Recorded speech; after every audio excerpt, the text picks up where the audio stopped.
Pasado 6:00 ay wala pa ring nararamdamang kakaiba sa paligid sina Lino. Kaya nagpunta na siya sa kusina para sabihin sa kanyang ina na dapat maghapunan na ng maaga. Nay, nakaluto na po ba kayo ng panghapunan? Oo anak, ipinainit ko lang iyong sinabawang isda na tira natin kanina. Meron pa rin naman noong inihaw. Tapos, sa mga bata naman, ay ipinagluto ko sila ng tusino. Medyo mahina kasi kumain ang mga bata kapag isda ang ulam. Gusto nila ang matatamis na processed food. Kaya every other day ay pinapatikim ko rin sila ng tusino, hotdog, o di naman kaya longganisa. Pero 3 times a week lang para hindi naman masanay. At hindi rin naman maganda na palaging kumakain ng processed food ang mga bata. Ah, ganun po ba, Nay? Sige po pala, paunahin nyo nang kumain ng mga bata. Pati na sina Mariposa at Leandra. Para after nila, ay saka naman tayo kakain. Okay, sige anak. Wala pa ba ang hinihintay nyong bisita? Wala pa po, Nay. Baka naghahapunan pa lang din. Naku anak, mukhang malabo yan. Kasi kung ako ang aswang, hindi ako kakain in advance. Kung napakarami namang bata ang pwedeng kainin sa pupuntahan ko. Ay, bahala siya, Nay. Basta tayo kakain na after ng mga bata. Nagugutom na rin ako eh. Okay, sige anak. Wika pa ni Aling Sally at agad nang tinawag ang mga bata para makapaghapunan na.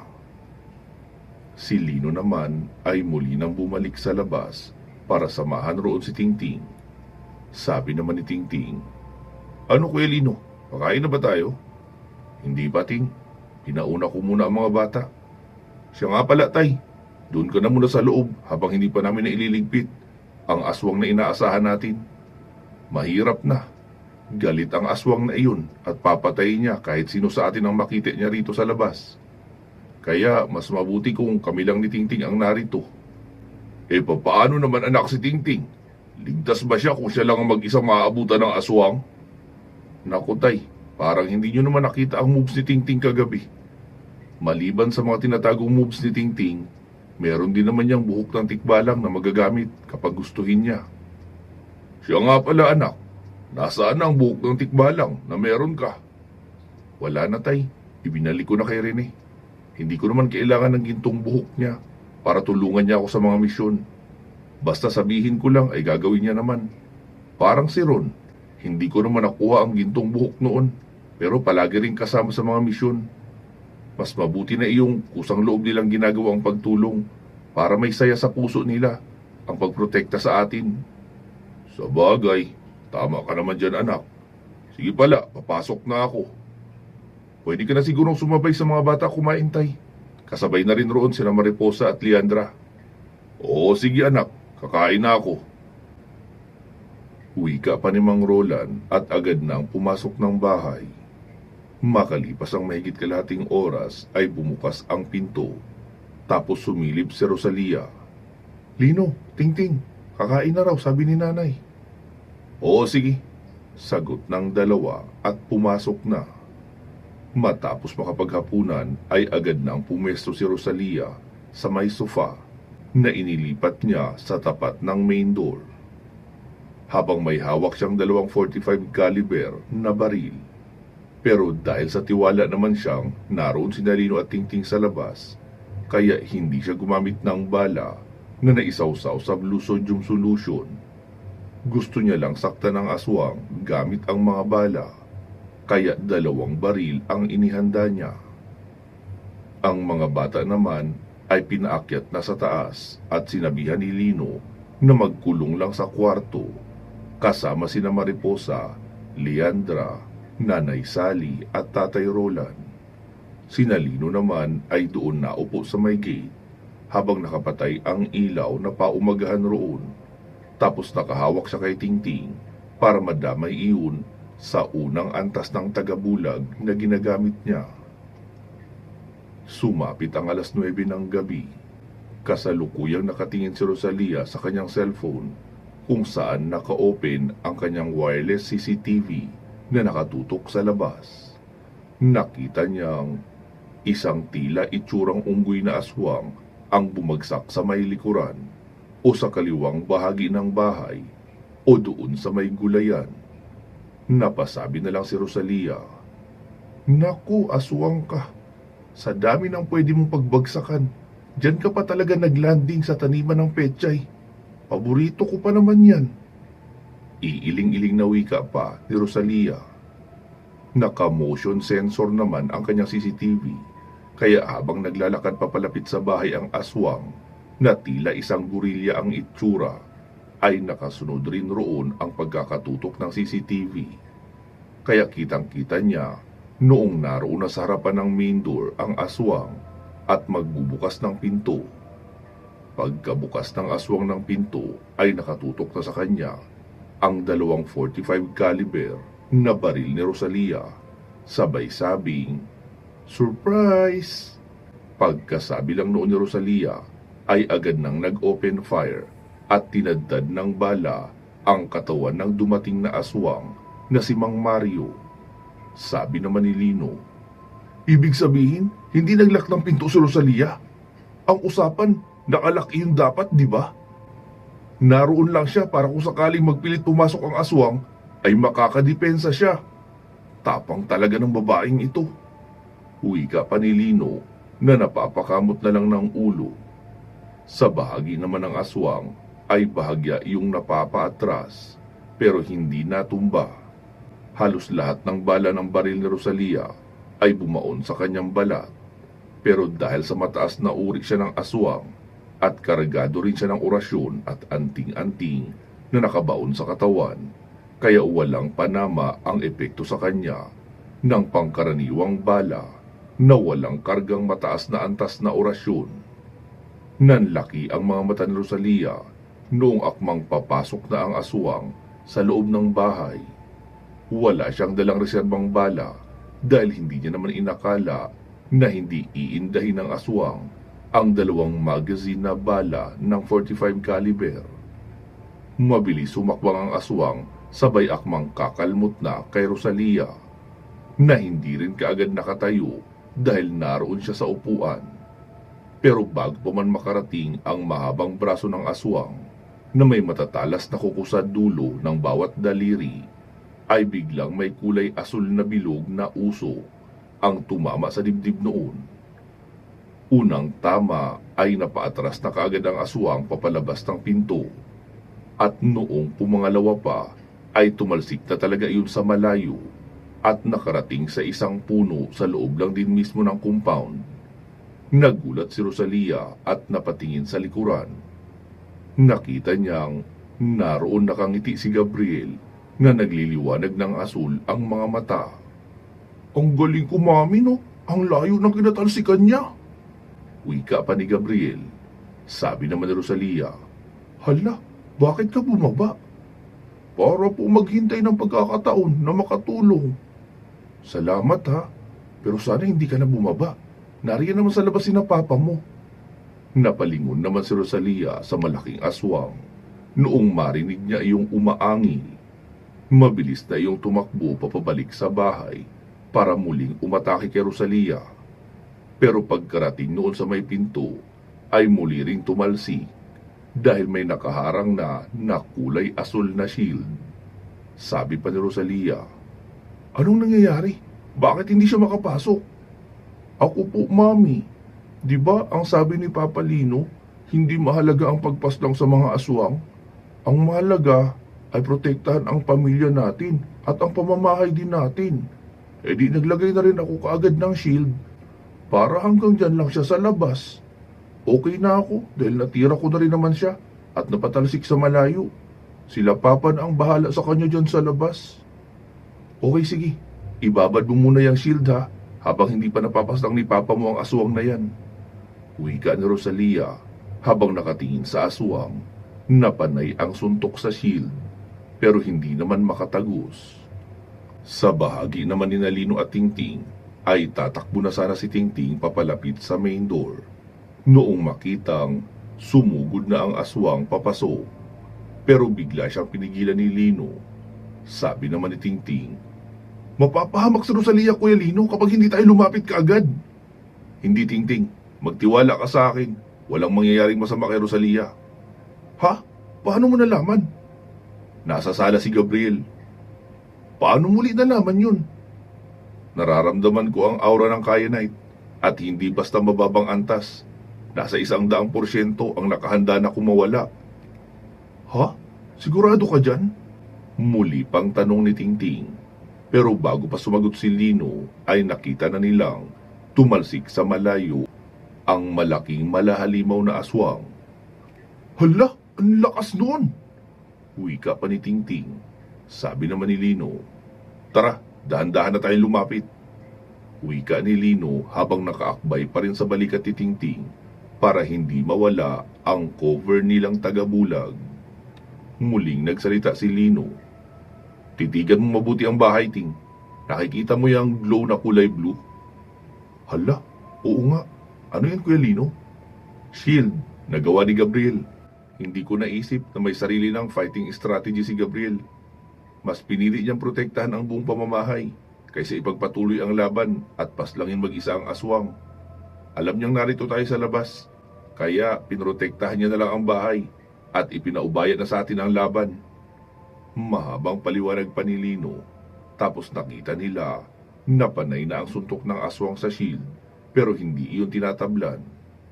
Inalis na ni Lino ang karga niyang tagabulag saka nagsalita. Hoy, aswang! Mukhang may ideya ako kung bakit ka narito. Paghihiganti ang pakay mo. Pero bago ka maghurumentado sa galit, ay may gusto muna ako linawin sa'yo. Tahimik kaming namumuhay rito. Ang mag-ina mo ang pumunta rito para mambiktima. Kaya hindi ko kasalanan kung napaslang ko sila. Dahil isa lamang iyong self-defense. Gaya mo, padre di pamilya rin ako. Pinoprotektahan ko ang pamilya ko, lalo na sa loob ng aming tahanan. Kaya wala ka sa lugar para maghiganti. Dahil naparito ang mag-ina mo para biktimahin kami. Nagsalita naman sa magaspang na boses ang aswang. Wala akong pakialam sa paliwanag mo. Isa ang malinaw. Kailangan niyong magbayad sa pagpaslang niyo sa aking mag-ina. Ah, ganun pala ang pananaw mo? Eh di sige, gawin mo ang gusto mo. Basta nasabi ko na sa'yo ang dapat kong sabihin. Wika pa ni Lino. Doon na sumalakay sa kanya ang aswang. Sabi naman ni Lino, Ting, sa gilid ka lang. Hintayin mo lang kapag ikaw na talaga ang sinalakay niya. Okay, sige Kuya Lino. Pagkalapit ng aswang kay Lino, ay agad iyong kumalmot ng kaliwat kanan. Halos magkanda liad-liad si Lino sa pag-ilag, kaya hindi siya tinatamaan. Nag-sidestep si Lino, sabay balya sa gilid na bahagi noong aswang, kaya na out of balance iyon at bumarag pa kaliwa. Muling nagsalita ang aswang. Mayabang ka pala. Hindi ka man lang naghanda ng sandata na magagamit mo laban sa akin. Sabi naman ni Lino, hindi na kailangan. Ikaw rin naman walang dalang armas maliban sa mga kuko mo. Sagot pa ni Lino na nakangiti. Muling sumalakay ang aswang at biglang sumipa ng diretsyo sa dibdib ni Lino. Pero mabilis yumuko si Lino, sabay swipe sa binti noon. Kaya natumba ang aswang at bumagsak ng nakapatihaya. Hulaan ko, hindi ka lang basta normal na aswang. Isa ka ring salamangkero, kagaya ng asawa mo. Nakita kong hindi ka tumalsik agad sa unang tigalpo na ginamit ng anak ko. Sabi naman ng aswang, anong klaseng nilalang ang anak mo? Ngayon lang ako nakakita ng tigalpong kulay asul at espiritual na bakod na may kulay. Normal na tao lang ang anak ko, pero namana niya ang dugo ko. At sa kabilang mundo yan nagsanay ng kanyang kakayahan. Kaya kakaiba ang antas kapag gumagamit siya ng mga anting-anting. Mabuti at nasabi mo yan sa akin. Ngayon, mas may dahilan na akong kunin ang anak mo. Makukuha ko ang kapangyarihan niya kapag naubos ko siyang kainin. Naku, good luck dyan sa pangarap mo pare. Kanina ka pa nga sumusuntok sa bakod na ginawa niya, pero wala kang napala. Tsaka hindi mo ba nakikita ang dibdib mo? Lapnos ka na sa 2 tira lang gamit ang mababang antas ng tigalpo. Paano pa kapag dinoble niya iyon?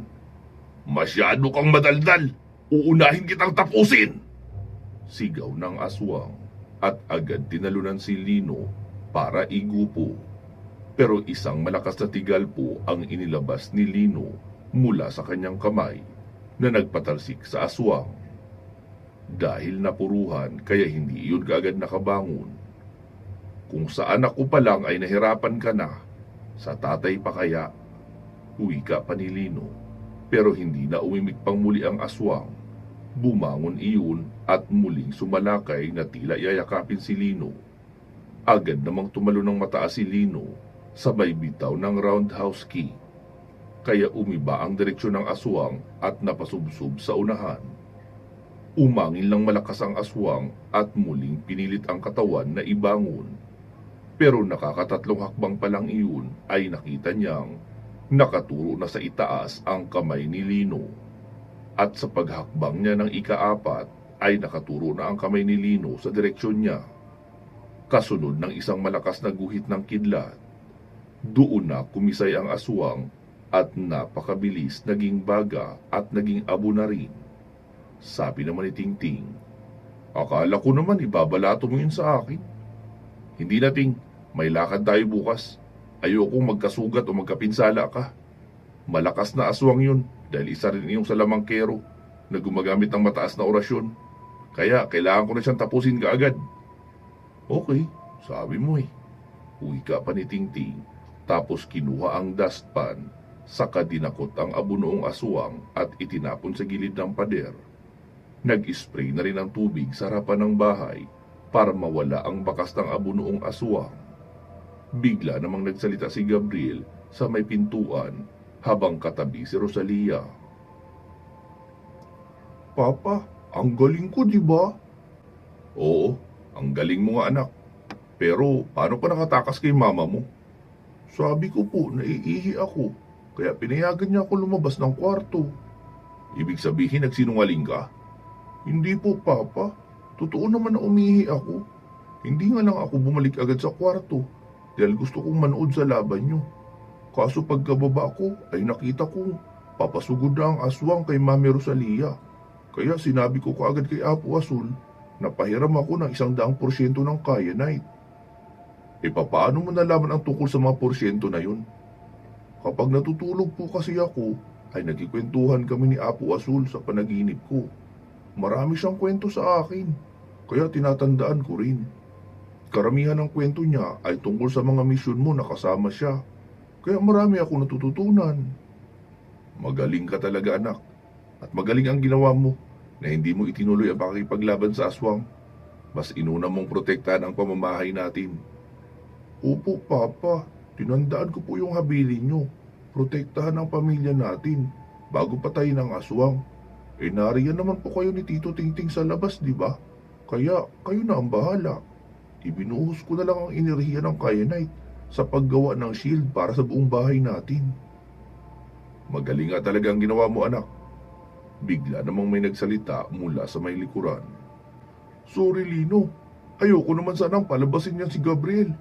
Kaso sabi niya iihi daw siya." Noong mapalingon sila ay si Mariposa ang nagsasalita. "Hayaan mo na Mariposa, may dugong babaylan si Gabriel at sagana sa pangaral natin at ni Apo Asul.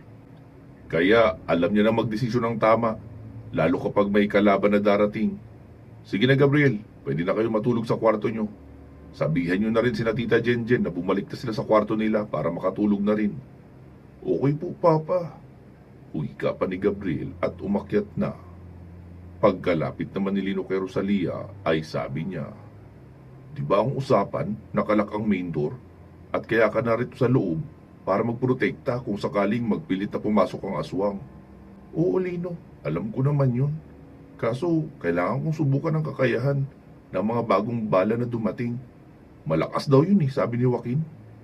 "Oo Rosalia, maaring malalakas talaga ang mga bala. Kaso hindi naman iyon pangkaraniwang aswang. Kargado ng orasyon ang katawan noon bago nagpunta rito.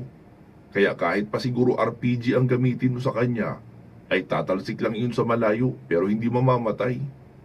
"Oo na po. Sige na, aakyat na ako. Inaantok na ako Matutulog ako ng mahaba dahil may lakad tayo bukas, di ba? Kaya doon ka na muna kina Mariposa matulog at huwag ka magpupuyat." Oo na, sige. Sagot pa ni Lino. Sabi naman ni Lino kay Mang Roland, Tay, huwag muna kayo magpuyat sa pagbabantay ngayong gabi. Narito naman kami. Tsaka may CCTV naman na inilalagay sa Rosalia sa gabi kapag narito kami. Kaya matulog ka na rin ng maaga ngayon. Bukas na kayo mag-duty sa pagbabantay dahil baka hindi kami makauwi ng gabi. Okay, sige anak, matutulog na ako. Uwi ka pa ni Mang Roland. Umakyat na rin si Lino sa ikalawang palapag at naligo bago pumasok sa kwarto ni na Gabriel at Mariposa. Sabi naman ng bata, Dito ka uli matutulog, Papa? Oo anak, dahil bukas wala naman kami. May misyon na kami uli sa malayo. Okay po, sagot ni Gabriel tapos umurong na para bigyan ng espasyong mahihigaan si Lino. Niyakap lang ni Lino si Gabriel at agad na siyang nakatulog. Samantala, sa bahagi naman ng dalagang si Miriam, ang bunsong anak ng aswang na si Mang Mario, tahimik siyang lumuluha habang nakatanaw mula sa itaas ng puno sa nangyayaring laban ng kanyang ama at ng isang lalaking hindi niya inaakala na isa palang mataas na antas na babaylan.